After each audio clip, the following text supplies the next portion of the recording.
Good morning students. 11th class. Chapter name Sources of Business Finance. Sources of Business Finance में आज का topic है issue of shares. Shares किसे कहते हैं? इसमें आपका owner fund and long term sources of finance. तो शेयर्स क्या होता है? शेयर्स होता है एक पार्ट, एक स्मॉलेस्ट पार्ट, एक छोटा पार्ट टोटल कैपिटल का. जब हमारी कैपिटल डिवाइड होती है स्मॉल स्मॉल पार्ट्स में तो उसे शेयर्स कहते हैं. A share is the interest of shareholder. Shareholder होते हैं जिनके पास शेयर्स होते हैं, जिनके पास कंपनी की हिस्सेदारी होती है. In the company measured by sum of money for the purpose of liability and interest. According to companies act, company act के according public company can issue two type of share. एक public company दो तरह के share issue कर सकती है, to type के share. एक होता है इक्विटी शेयर, दूसरा होता है प्रेफरेंस शेयर्स. इक्विटी शेयर्स कौन होते हैं?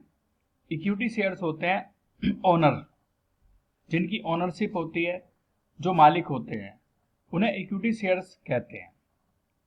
इक्विटी शेयर्स होल्डर का जो पेमेंट किया जाता है वो सभी को पेमेंट करने के बाद, प्रेफरेंस शेयर्स को पेमेंट करने के बाद, डिवेंचर होल्डर को पेमेंट करने के बाद, जो सबसे लास्ट में हिस्सेदारी बचती है, जो पैसा बचता है, जो सरप्लस पैसा बचता है, उसमें से फिर इक्विटी शेयर्स होल्डर को दिया जाता है. Shares means smallest unit. Shares का मतलब होता है स्मॉलेस्ट यूनिट, एक छोटा part. Which share capital of company is divided, जिसमें कंप्लीट शेयर कैपिटल डिवाइड होती है और उसमें इंक्लूड होते हैं हमारे स्टॉक्स वगैरह इंक्लूड होते हैं. Equity share is a company security. Equity shares क्या है? कंपनी की सिक्योरिटीज है, issued under permanent of owner fund, जिन्हें ओनर की परमानेंट कैपिटल में से इशू किया जाता है. मालिक की जो फिक्स कैपिटल है, जो परमानेंट कैपिटल है, उसमें से इशू किया जाता है. Equity shares are the most important source of long term source capital.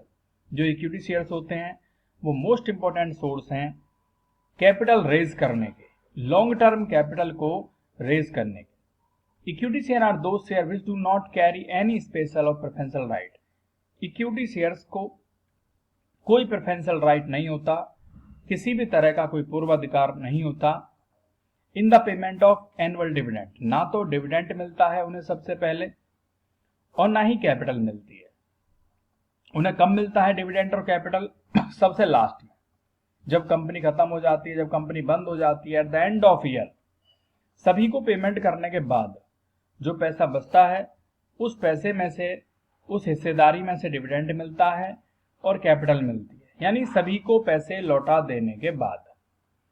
तो रिटर्न ओनली आफ्टर ये क्लेम कर सकते हैं. कब क्लेम कर सकते हैं? सबसे लास्ट में. जब सबसे लास्ट में पैसा बच जाता है, मनी बच जाती है, तो उसमें से इक्विटी शेयर होल्डर को पेमेंट किया जाता है. नेक्स्ट आता है features of equity shares. Equity shares के फीचर्स क्या हैं? पहला फीचर है primary risk bearer. Primary risk bearer उन्हें कहते हैं जो सबसे पहले रिस्क को बियर करते हैं. तो रिस्क बियर कौन करते हैं? Equity share holder risk bear करते हैं. अगर लॉस ज्यादा होगा तो उस लॉस को इक्विटी शेयर होल्डर ही बियर करेंगे, क्योंकि वे कंपनी के ओनर हैं, कंपनी के मालिक हैं. बाकी सब तो अपना पैसा लगाते हैं और अपना पैसा ले जाते हैं, फिक्स अमाउंट ले जाते हैं. डिवेंचर होल्डर अगर यहाँ पे पैसे इन्वेस्ट करेगा तो उसे क्या मिलेगा? इंटरेस्ट मिलेगा. प्रेफरेंस शेयर्स होल्डर अगर अपना पैसे यहाँ इन्वेस्ट करेगा तो उसे क्या मिलेगा? प्रेफरेंस डिविडेंड मिलेगा. तो इसलिए इन्हें क्या कहते हैं? प्राइमरी रिस्क बियरर कहते हैं. कंपनी के प्राइमरी रिस्क बियरर ये होते हैं.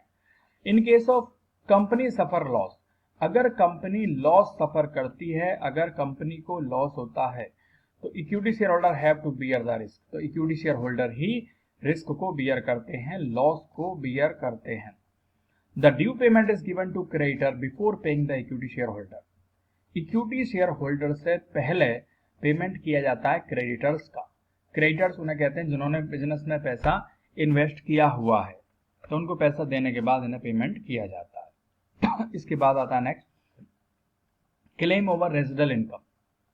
क्लेम ओवर रेजिडल इनकम का मतलब है कि जो हमारी इनकम सबसे लास्ट में बच जाती है उसमें से इक्विटी शेयर होल्डर का पेमेंट किया जाता है। The equity share holder have claim over the left over income, मतलब जो भी इनकम लेफ्ट बच जाती है उसमें से इक्विटी शेयर होल्डर का पेमेंट किया जाता है। They get share in the income left after satisfying the claim of all the creditors, यानी सभी को पेमेंट करने के बाद, उसमें क्रेडिटर्स को पेमेंट करने के बाद, आउटसाइडर को पेमेंट करने के बाद, प्रेफरेंस शेयर होल्डर को पेमेंट करने के बाद जो भी पैसा बचता है सबसे लास्ट में इक्विटी शेयर होल्डर्स का पेमेंट किया जाता है। इसके बाद नेक्स्ट है बेसिस फॉर लोन।